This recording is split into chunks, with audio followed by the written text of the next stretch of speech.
Bonjour, j'espère que vous allez bien. Voyons aujourd'hui comment exprimer l'opposition en français. C'est parti. C'est quoi l'opposition ? L'opposition, c'est le fait d'exprimer deux idées qui sont contraires dans une même phrase. Les idées exprimées par l'opposition sont différentes et contraires. Par exemple, ma sœur est blonde alors que moi, je suis brune. Être blonde, c'est différent d'être brune. Ces deux idées sont alors différentes, contraires. Quand on utilise l'opposition, nos phrases vont être plus complexes. C'est-à-dire que l'on va avoir ce type de phrase. Sujet, verbe, plus complément ou adjectif, plus connecteur d'opposition, plus sujet, verbe, plus complément ou adjectifs qui ne sont pas obligatoires. Pour exprimer l'opposition, comme vous l'avez vu, nous allons utiliser ce que nous appelons des connecteurs d'opposition que je vais vous présenter maintenant. Alors, le premier connecteur d'opposition, peut-être celui qu'on utilise le plus, c'est mais. Par exemple, en août, c'est l'été en France, mais en Australie, c'est l'hiver. Alors, on a notre première idée, en août, c'est l'été en France. On place juste après notre connecteur d'opposition mais, qui est souvent précédé d'une virgule, et on introduit notre deuxième idée qui est contraire à notre première idée. En Australie, c'est l'hiver. Le connecteur d'opposition alors que. Par exemple, j'ai eu 20 sur 20 en maths, alors que mon frère a eu 0 sur 20. Toujours, on a notre première idée. J'ai eu 20 sur 20 en maths. Le connecteur alors que, qui se place juste après ma première idée. Et on a notre deuxième idée, contraire à la première, mon frère a eu 0 sur 20. Le connecteur tandis que. Par exemple, il est à Londres, tandis que je suis à Bangkok. De la même façon, on a notre première idée, il est à Londres, notre connecteur tandis que qui se place juste après la première idée, et notre deuxième idée, contraire à la première, je suis à Bangkok. En revanche est un connecteur d'opposition plus formel, donc on l'utilisera à l'écrit ou dans une situation de communication formelle. Par exemple, je n'aime pas le café. En revanche, j'adore le thé. De la même façon, on a notre première idée, je n'aime pas le café. Le connecteur, en revanche, se place juste après ma première idée. Et je mets ici ce connecteur entre deux virgules. Et je place ma deuxième idée, j'adore le thé, qui est contraire à ma première idée. Par contre est un connecteur d'opposition qui lui sera plus familier, qu'on utilisera le plus peut-être à l'oral.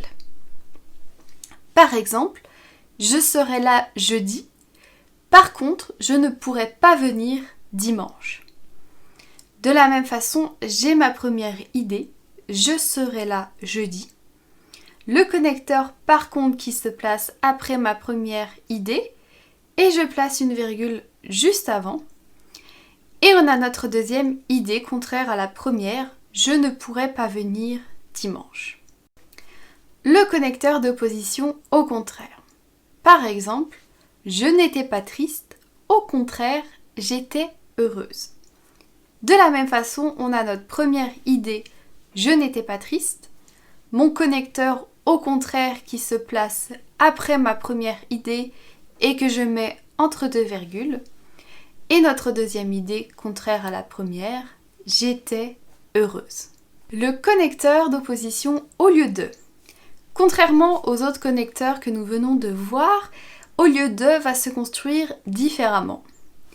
Au lieu de sera toujours suivi soit d'un verbe à l'infinitif ou d'un nom. Par exemple, avec un nom. Tu peux prendre ton gilet rouge au lieu de ton gilet vert. De la même façon, on va avoir notre première idée. Tu peux prendre ton gilet rouge. Le connecteur au lieu de qui se place juste après ma première idée. Et la deuxième idée qui est ici juste un nom, ton gilet vert. Le nom qui est accompagné ici d'un article. Tu peux prendre ton gilet rouge au lieu de ton gilet vert. Voyons avec un verbe à l'infinitif. Range ta chambre au lieu de regarder la télé.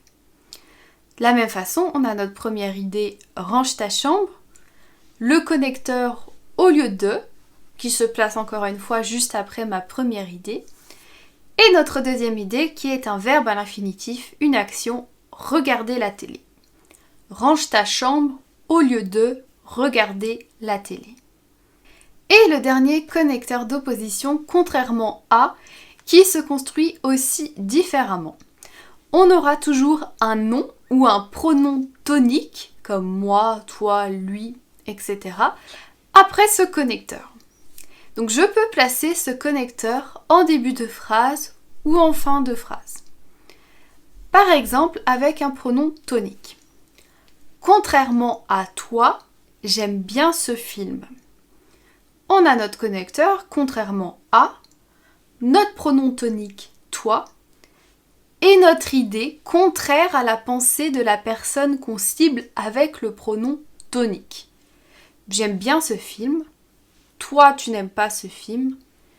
Contrairement à toi, j'aime bien ce film. Et avec un nom, j'ai déjà lu ce livre, contrairement à ta sœur. Donc on a notre première idée, j'ai déjà lu ce livre, notre connecteur contrairement à, et notre nom accompagné d'un article, ta sœur. Nous n'avons pas de deuxième idée avec ce connecteur car elle est sous-entendue grâce au connecteur. J'ai lu ce livre, ta sœur n'a pas lu ce livre, donc contrairement à ta sœur, j'ai lu ce livre. Voilà, c'était les principaux connecteurs d'opposition qu'on utilise en français. Pour vous entraîner, faites quelques phrases avec ces connecteurs d'opposition qu'on vient de voir en commentaire et je vous corrigerai pour savoir si vous avez bien compris. Je vous dis à bientôt pour de nouvelles aventures en français bien sûr.